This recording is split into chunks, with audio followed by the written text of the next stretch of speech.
Mga kwento ni Felmo.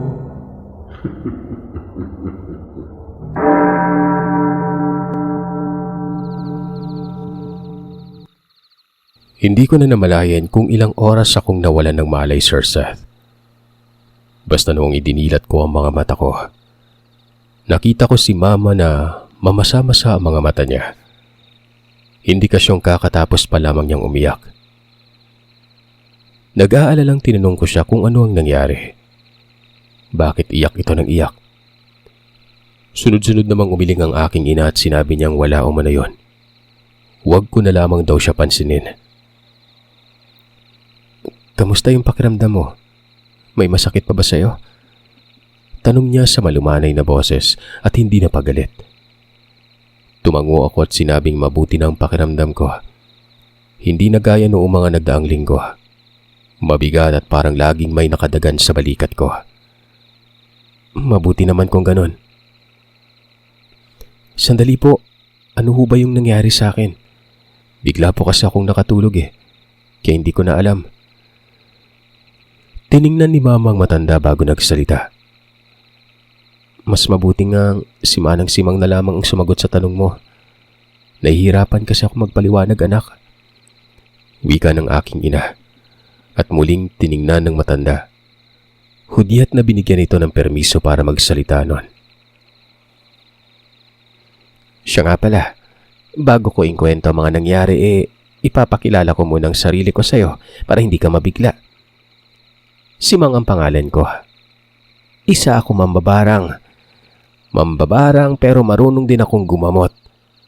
At ang matandang nakausap na sinasabi ng ina mo ay ang pinsan ko. Siyang nagturo sa inyo dito sa pamamahay ko. Ayon sa matanda, Sir Seth, unang tingin niya pa lang sa akin kanina ay nakita niya ang itim na nilalang na nakasunod sa akin noon. At ang nilalang na yon ay alam niyang pagmamay-ari yun ng isang mambabarang. Alam na alam niya ang karakas ng ganong klaseng uri ng mga mambabarang dahil isa rin siya sa mga may alam pagdating sa ganong klaseng taktika. Kanina, habang ginagamot niya ako, ay ramdam niyang hindi titigil ang kung sino mang mambabarang na yon hanggat hindi mauubos ang pamilya ko. Matindi ang galit at barang na ipinukol ng animal na yon sa pamilya ko at uunti-untiin daw kami nitong gawan ng masama nang hindi nalalaman. Sinabi rin sa akin ni Manang Simang na oras na mawala ang aking ama o pumanaw na ito, ako na ang kasunod. Yung mga sugat ko umano sa braso ay nilagyan ng sabulag ng mambabarang na sumalbahay sa akin noon. Nang sa ganoon ay hindi ko makikitang unti-unti na palang binubulok ng insekto ng mambabarang ang katawang lupa ko. Mambabarang ho, nakilala niyo po ba kung sino yung gumawa nito sa amin at sa pamilya ko? Tanong ko. Sa ngayon ay hindi ko pa matukoy kung sino yung mambabarang na sumalbahay sa'yo. Masyadong magaling magtago ng presensyang animal na yon. Kaya nahihirapan akong hulihin siya at pagbayarin sa lahat ng mga ginawa niya sa pamilya ninyo. Huwag ka mag-alala. Naalis ko na ang barang sa katawan mo. Ligtas na sa kamay ng taong sumalbahay sa iyo pero yung pamilya mo, hindi ko masasabi at maipapangakong ligtas sila. Lalo na ang ama mo. Kinabahan ako sa isiping hindi pa pala ligtas ang pamilya ko noon. Naguguluhan ako't naitanong sa sarili kung bakit naranasan namin ang ganitong klaseng problema. Manang Simang, pakiusap po. Tulungan niyo po yung pamilya ko. Magbabayad po ako ng malaki o kahit magkano ang gusto niyo, nakahanda ako magbayad. Bumuntong hininga si Manang Simang at nagwikang hindi niya kailangan ng pera. Bayaran man siya o hindi ay nakahanda siyang tumulong dito. Dahil ang kaanak niyang si Eduarda ang nagturo sa amin kung saan siya mapupuntahan. Kilala ko ang pinsan ko. Hindi niya basta-bastang ituturo itong bahay ko kung wala kayong magandang ginawa sa kanya. At bilang pagtanaw ng utang na loob sa ginawa ninyo, tutulungan ko kayo. Isa pa, ang gaan ng pakiramdam ko sa inyong mag-ina. Maluhalo ang nagpasalamat si Mama kay Manang Simang dahil sa pagboluntaryong pagtulong nito. Gaya nga ng sabi ko ay marami na kaming nalapitang mga albularyo at manggagamot pero ni isa ay walang gustong tumulong. Tumingin sa akin ang matanda. Tinanong ako kung may napapansin ba raw akong insektong lumilipad sa loob ng bahay namin ng mga panahong nakaranas kami ng hindi maganda. Saglit akong nagbalik tanaw para alalahanin kung may napapansin ba ako noon. Wala ho. Wala akong napapansing insektong sinasabi nyo. Sagot ko. Wala? Imposible. Hindi ako pwedeng magkamali. Alam kong sa ganitong klaseng itim na mahikang ipinataw sa pamilya ninyo, may mga nilalang na nagbabantay sa inyo sa pamamagitan ng mga insektong aali-aligid sa bahay ninyo. Kunot noo at napapaisip na sabi ng matanda. Sumabat sa usapan si Mama at sinabing wala rin naman umano siyang napapansing insekto sa loob ng bahay noon. Kaya't baka naman nagkakamali lamang umano ang matanda. Hindi ako maaaring magkamali. Sandali, kung wala kayong nakikitang tulad ng mga sinasabi ko, ang ibig sabihin lamang na nasa loob mismo ng bahay ang taong gumawa ng sumpa at barang sa pamilya ninyo. Doon niya tinanong kung sino-sino ang mga taong naglabas-masok sa bahay. Umiling-iling si Mama at sinabing wala namang ibang tao ang lumabas-pasok sa bahay namin noon, kundi ang kamag-anak lang naming si Ate Marisa. Saglit na tumahimik si Manang Simang at para bang nag-isip ito ng malalim. Tara, pumunta na tayo sa bahay ninyo. Hindi masasagot ang mga katanungan kung ito hanggat hindi ako nakakatapak sa teritoryo ninyo. Inalalayan na ako ng aking inang makatayo at ayusin ang sarili. Samantalang si Manang Simang naman ay may mga kinuhang kagamitan. Sinabi niya kaming mauna na sa sasakyan at susunod na lamang siya. Nang nasa sasakyan na kami at hinihintay na lamang ang matandang mambabarang, saglit kong pinikit ang mga mata ko.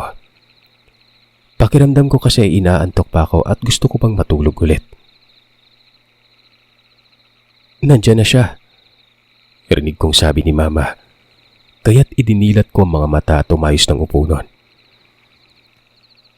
Tiningnan ko mula sa bintana ng sasakyan ng matanda habang naglalakad dito papalapit.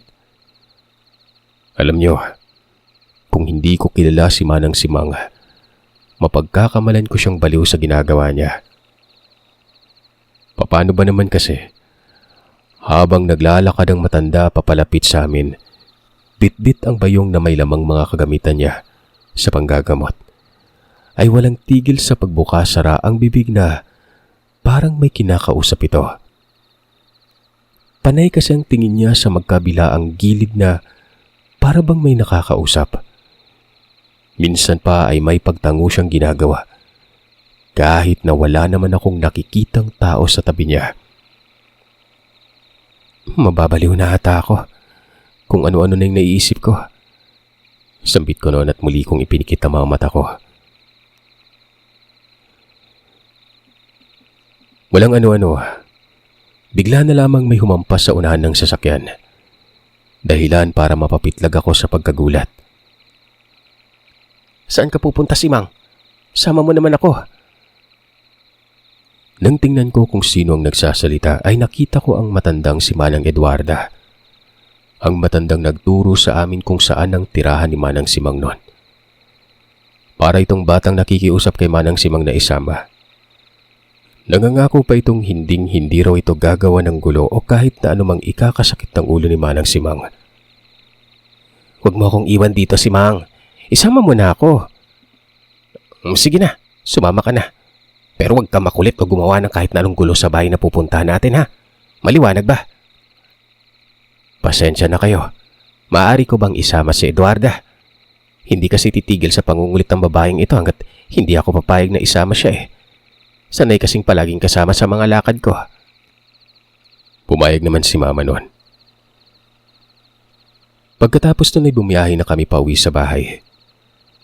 Nakita ko sa salamin ng sasakyan kung paanong naging makulit si Manang Eduarda at para talaga siyang batang nakikipagharutan sa katabi.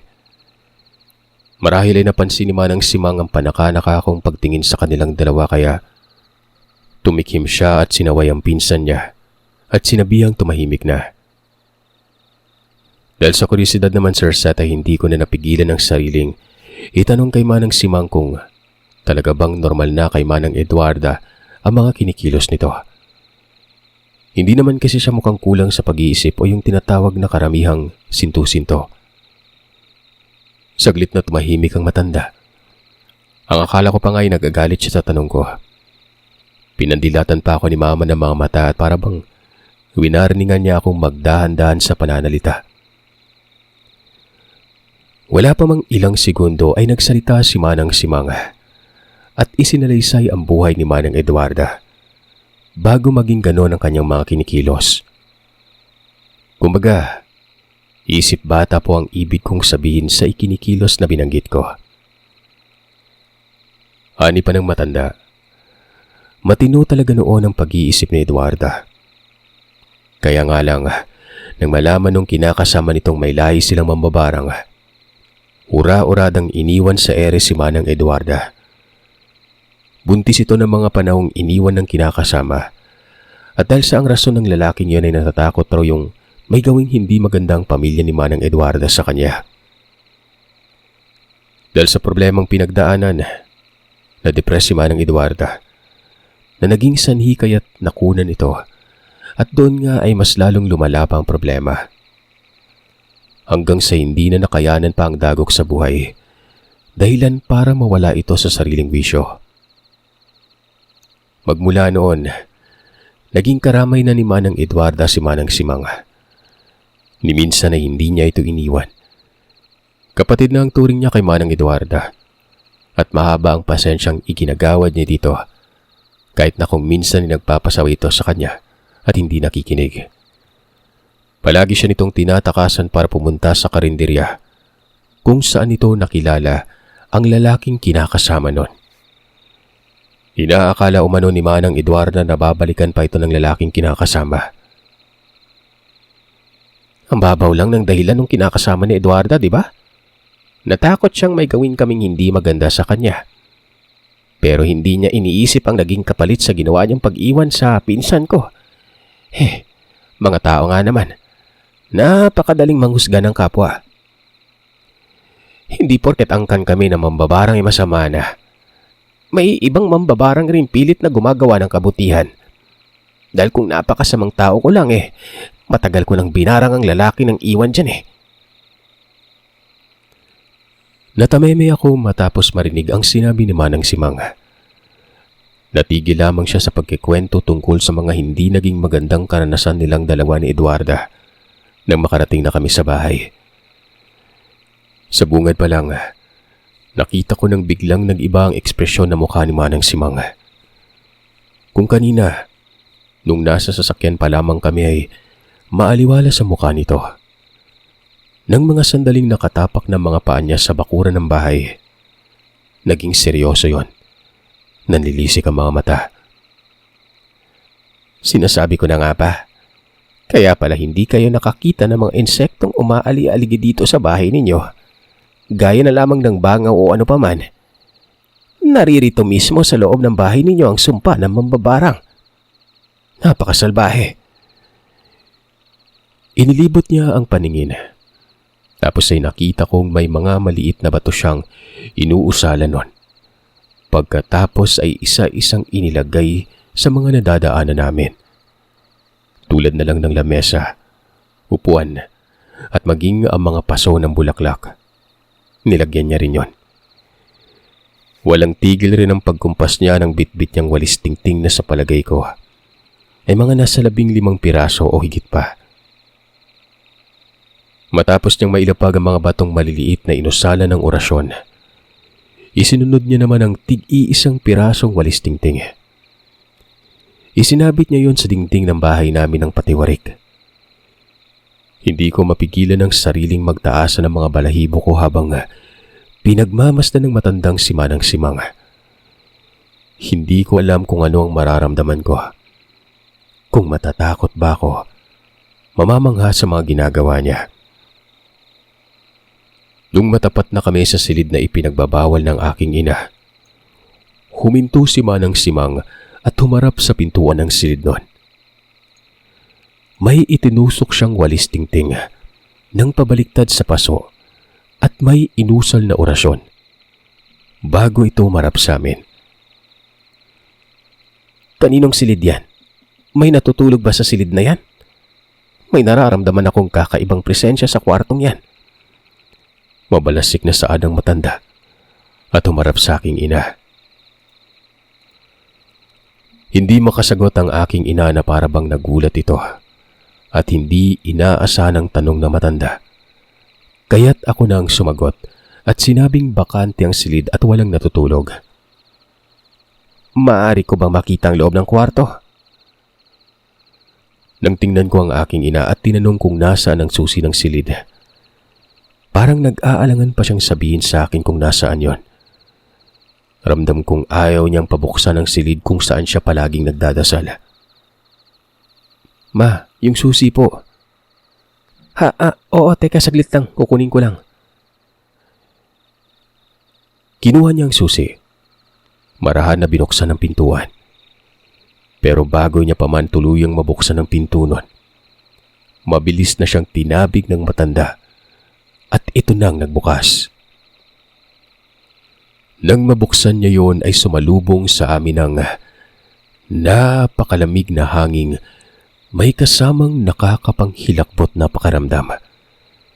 Kasabay ng napakalamig na hangin yon, makapanindig balahibo na may nakita akong napakalaking anino ng lalaking tumakbo papunta sa may bintana.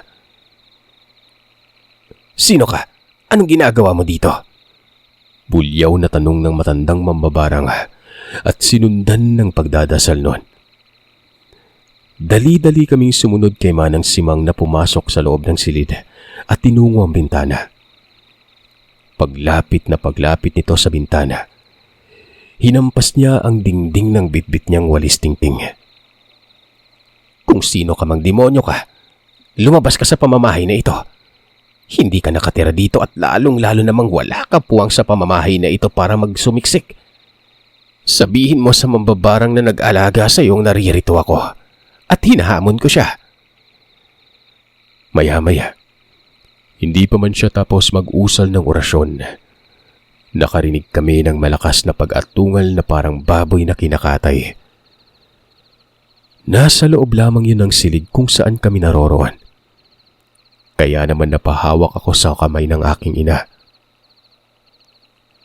Walang tigil sa pag-uusal ng orasyon ng matanda at may mga inuukit siya sa pader ng silid gamit lamang ang daliri niya. Ilang sandali lang ay mabilis pa sa pusang tumakbo si Manang Simang palabas ng kwarto na para bang may hinahabol at tanging siya lamang ang nakakakita nun. Nagkatinginan kami ng aking ina at ni isang letra ay walang lumabas sa bibig namin dahil sa takot na nararamdaman. Wala pa mang ilang minuto ay bumalik na si Manang Simang. Ikaw, bakit ganito yung mga ribulto dito sa loob ng kwarto? Galit na tanong ni Manang Simang sa aking ina. Ano po yung ibig niyong sabihin? Dito po ako nagdadasal kapag may mabibigat akong problemang pinagdadaanan. Tsaka wala namang mali sa mga yan. Nagdadasal? Kanino ka nagdadasal? Teka sandali nga lang ho. Hindi ko po kayo maintindihan.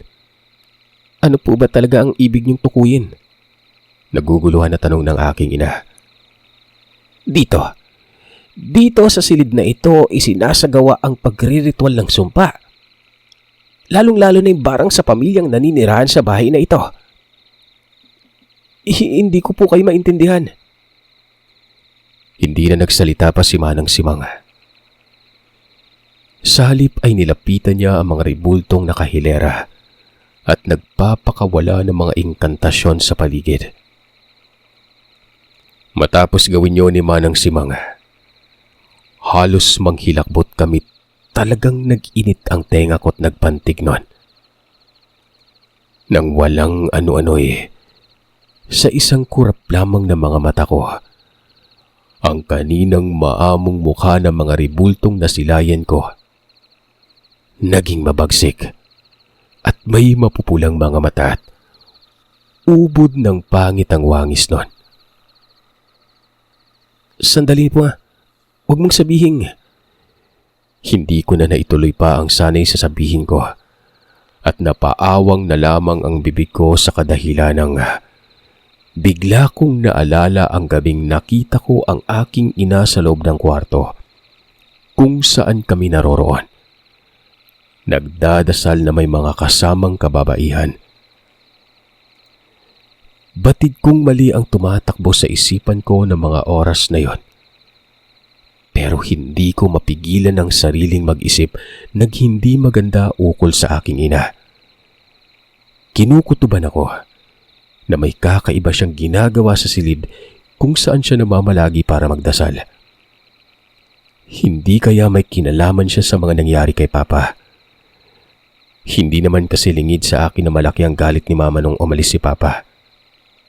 Pero paano, di ba? Hindi naman mambabarang ang aking ina. Ang sabi kasi ni Manang Simang ay isang mambabarang ang dumali sa akin at kay Papa. Anong ibig sabihin yan? Bakit nagkakaganyan yung mga ribulto, Manang Simang? Anong ginawa ko? Tanong ng aking ina't nahintakutan nun. Sumagot si Manang Simang at sinabi sa kanya na wala naman daw itong ginawa kundi ang mag-usal lamang ng pang-alis ng sabulag sa paligid. Nang sa ganoon ay makita namin ang totoong wangis ng ribultong pinag-aakalahan naming kagamitan ng nasa kanang gawain. Hindi ba daw umano nararamdaman ni Mama na sa iba na siya nagdarasal at hindi sa Panginoon na sinasamba niya? Habang tumatagal na nagdadasal ka kaharap ang mga demonyong yan, unti-unting kinukuha ni Satanas ang wisyo mo at ng pamilya mo. Lahat ng mga ribultong yan ay nilagyan ng itim na mahika. Nang sa ganon ay kabaliktaran sa mga hinihiling mo at ipinagdadasal ang mangyayari. Dagdag pang wika ng matanda. Alam niya at nararamdaman niyang walang dugong mambabarang ang aking ina. At hindi ito gumagamit ng maitim na mahika dahil magaan ang presensya nito. Ngayon, ipakita mo sa akin ang silid na binanggit mong kaanak na biglang umalis magmula nung nagkasakit ang asawa mo. Malakas ang kutob kong may kinalaman siya sa mga nangyari. Tahimik na itinuro ni Mama ang silid na tinutulugan ni Ate Marisa. Sumunod ako sa kanila dahil ayoko magpaiwan sa silid na napapalibutan ng mga ribulto nun. Pero paglabas ko, nasipat ko ang walis tingting na nilagay ni Manang Simang sa paso. Tanggal na yun sa pinaglagyan. Putol na para bang may nagputol doon. Tinanaw ko rin ang iba pang mga walis tingting na pinaglalagay ng matanda sa ibang bahagi ng bahay. Ganun din. Wala na yun sa pinaglagyan. At gaya ng nakita ko sa paso, parang may kung sino man ang nagsadyang baliin ng walis tingting na yon. Pero ang lubos na ipinagtataka ko at naitanong sa sarili, sino ang may gawa? Kami lang naman ang naroroon at tiyak kong hindi si Kuya Dindo dahil alam kong nasa loob lamang siya ng silid ni Papa. Binabantay nito. Natigil lamang ang pag-iisip kong yon nang marinig ko ang pagtawag ni Mama. Agaran na akong sumunod sa kanila. Binaliwala na lamang ang mga napapansin ko. Nung nasa pintuan pa si Manang Simang at hinawakan ng seradora, tasan niyang sinabi sa aking inang kumpirmado na ang taong nanunuluyan sa silid kung saan siya nakatayo ay siyang bumarang at nag-iwan ng sumpa bago pa yun umalis. Gulat na gulat ako. Halos hindi ako makapaniwala. dahil sa hindi ko lubos maisip na magagawa ng kamag-anak ko ang gawan kami ng hindi maganda. Si Ate Marisa kasi yung tipo ng taong parang hindi makabasag pinggan eh. Napakaamo. Purong kabaitan ang mga pinapakita sa amin. Ni minsan, hindi ko pa nakitaan ng pangit na pag-uugali ang kaanak namin yon. Kaya't napaka-imposible talaga. Pagbukas ni Manang Simang ng silid tulugan ni Ate Marisa noon, agaran akong napatakip ng ilong. Sobrang napakabaho ang umaalingasaw na amoy mula sa loob ng kwarto. Agaran nang pumasok si Manang Simang at gaya ng ginawa niya sa silid na pinanggalingan namin ay ganun rin ang ginawa niya sa silid ni Ate Marisa. Nakita ko pang ang may langis itong ipinahid sa dingding at likod ng pintuan habang bumubulong-bulong sa sarili. Matapos yung gawin ng matandang mambabarang, halos hindi ako makapaniwala sa mga nakita. May mga markang nakaukit sa dingding ng kwartong tinutuluyan noon ng kaanak namin. "Lumabas na muna kayo at may gagawin lamang ako," utos ni Manang Simang. Makaraan ng ilang minuto, lumabas na ng silid si Manang Simang. Sunod naming pinuntahan ay ang silid ng aking ama. Pagpasok pa lamang namin, nakita kong nagmamadali ng nilapitan ni Manang Simang ang aking ama't pinaalis ang kapatid kong si Kuya Dinto na naroroon at nakaupo sa tabi ni Papa. "Ano man ang mangyari, wag na wag kayong lumapit hanggat hindi ko sinasabi sa inyo. Kahit na anuman na makikita ninyo, diyan lamang kayo sa kinatatayuan ninyo. Maliwanag ba?" Dahil nga sa sinabi ng matanda ay nakontento na lamang akong pinanood ang ginagawa ng matandang mambabarang. Bago siya nag-umpisang gamutin ang aking ama, nagpakawala siya ng orasyon sa kabuuan ng kwarto. Ikinukumpas-kumpas niya ang daliri sa ere na parabang may mga inuukit. Nilapitan niya kami isa-isa at dinapik sa balikat. Pagkatapos ay bumalik siya sa tabi ng aking ama. Nag-umpisa na ngang mag-usal ng mga katagambuhay. Hinubaran ng pangitaas si Papa. Sa maniwala man kayo't sa hindi. Matapos mahubaran ni Manang Simang ang aking ama, biglang nagputukan ang butlig sa katawan nito. Ang 3 sugat na nakita ko noon, mas lalong lumakipat. Sobrang nakakasukang pagmasdan dahil sa may mga naglalabasang insektong alupihang maliliit at kung ano-ano pa. Maging ang talampakan ng aking amang may mga nagnanaknak na sugat ay nakita ko ring may mga insektong tila nagkukumahog makalabas. Narinig ko ang ginawang pagpapatunog ng bibig ni Manang Simang noon at napapailing-iling. "Pambihira, ano bang nagawa mong kasalanan at grabe ang nangyayari sa iyo?" Tanging pag-ungol lamang ang naging tugon ng aking ama. Hindi na muling nagtanong pang matanda. Sa halip ay may kinuhang langis si Manang Simang. Pulbos ng halamang gamot at pulbos ng uling. Pagkatapos nun, pinagsama-sama niya yun at pinahid sa buong katawan ng aking ama. Nung dumampi na sa balat ni Papa ang mga pulbos at langis ay nakita kong tila ba nalalapnos ang bawat balat na malalagyan ng pulbos at impit na napapasigaw ang aking ama't nasasaktan talaga nun. Wala namang tigil sa ginagawa ang matanda habang nag-uurasyon. "Tiisin mo lang ang init dahil sa langis at pulbos ng halamang gamot na ipinahid ko sa mga sugat mo. Kailangan nating patayin at ubusin ang mga insekto sa loob ng balat mo bago pa ubusing sipsipin ang dugo at kainin ang laman loob mo, ha?" Wika na matandang mambabarang sa aking ama nun. Tiningnan ng matanda si Kuya Dindo at tinawag. "Halika rito at palalayan mo itong ama mo para malagyan ko ang buong katawan niya. Kayo naman ay lumayo muna kayo sa amin." Dahan-dahan namang lumapit ang kapatid ko kay Manang Simang. Habang dumadaan ang mga oras ng gamutang ginagawa, Sir Seth, ramdam na ramdam ko ang tensyon sa buong paligid.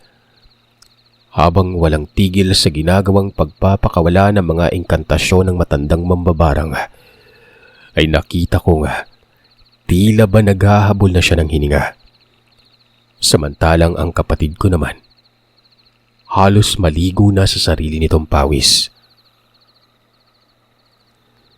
Pinipigilan nitong pagwawala ni Papa na para bang may kung sino ang nakasapi doon.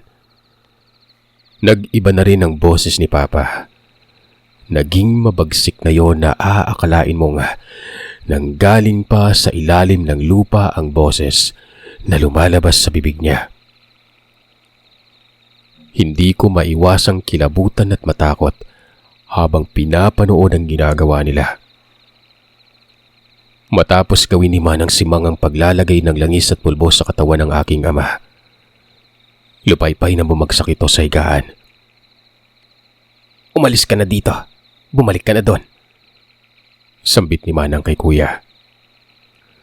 Pagbalik ni Kuya Dindo sa kinauupuan namin, nag-usal na naman ang orasyon ng matandang mambabarang. Hinihip yon sa katawan ni Papa na animoy nagre-ritual. Tapos ay sinindihan ang 3 pirasong tuyong dahon. Nung umusok na yun ng malakas, kaagad na ipinagpag niya yon sa katawan ni Papa.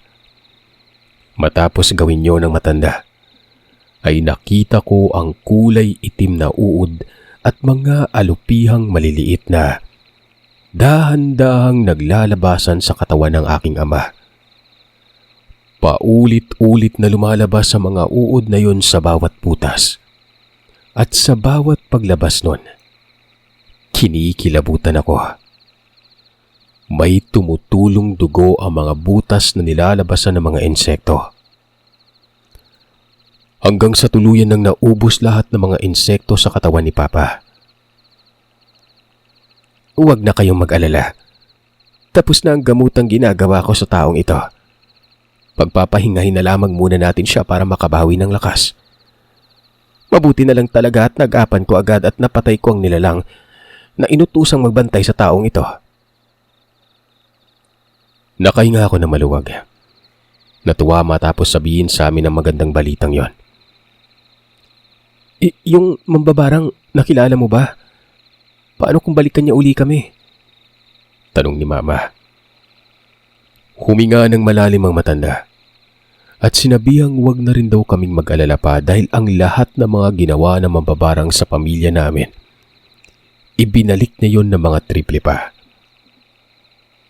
Hintay na lamang umano namin kinabukasan dahil pupunta at pupunta dito ang mambabarang para umano humingi ng kapatawaran. Doon umano ay magkakaalaman kung sino talaga ang taong sumalbahay sa amin. Bukas na rin umano siya uuwi dahil sa kurisidad niyang makita ang mambabarang na sumalbahay sa pamilya ko. Grabe, sa tanang buhay ko ngayon pa lang ako napasubo ng ganito. Sobrang lakas ng mambabarang na nakalaban ko. Hindi ko akalaing kaya niya makipagsabayan sa mga batikang mambabarang na tulad ko. Kinabukasan, pasado alas 7 ng umaga, may sunod-sunod na kumakatok sa pintuan ng bahay. Pagbukas ko ng pintuan ay nanlaki ang mga mata ko nang makita ko si Ate Marisa. Marami itong sugat sa katawan. Halos maglagasan ang mga buhok niya. Dali-dali kong tinawag si Mama. Hindi naman nagtagal ay nagsipaglapitan sila. Nang makita ni Ate Marisa ang aking ina ay doon na ito magulgol at walang patid sa pag-iyak habang humihingi ng kapatawaran. Galit na galit ang aking inang pinagsisigawan ng kaharap niya noon. "Tinanggap kita at pinatira dito sa bahay, Marisa. Itinuring kitang kapamilya kaya hindi ko inakalang magagawa mo yung mga bagay na ikakasakit ng kalooban ko. Bakit mo nagawa to?" Bulyaw ni Nanay. Tinanong niya ito kung bakit nagawa nitong isumpa at barangin ang pamilya namin. Sa humihikbing boses nun, inamin nitong matagal na itong may pagtingin sa kapatid kong si Kuya Dindo. Kaya lang, nung nalaman ng aking ama na may pagtingin siya sa kapatid ko, pinagsabihan siya ni Papa ng kung ano-ano. Sinabihan pa siya nitong itigil niya na ang kaibangan dahil hindi magandang tingnan na magkakagusto siya sa kadugo niya. Sobrang nasaktan siya sa sinabi ng aking ama at napahiya. Ilang linggo niyang dinamdam ang sinabi ni Papa. Hanggang sa hindi niya na napigilan pang sariling gawan kami ng hindi maganda. Patawarin niyo ako. Hindi ko sinasadya yung lahat.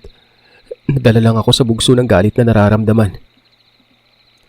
Umiiyak pa rin itong wika at halos lumuhod na sa harapan.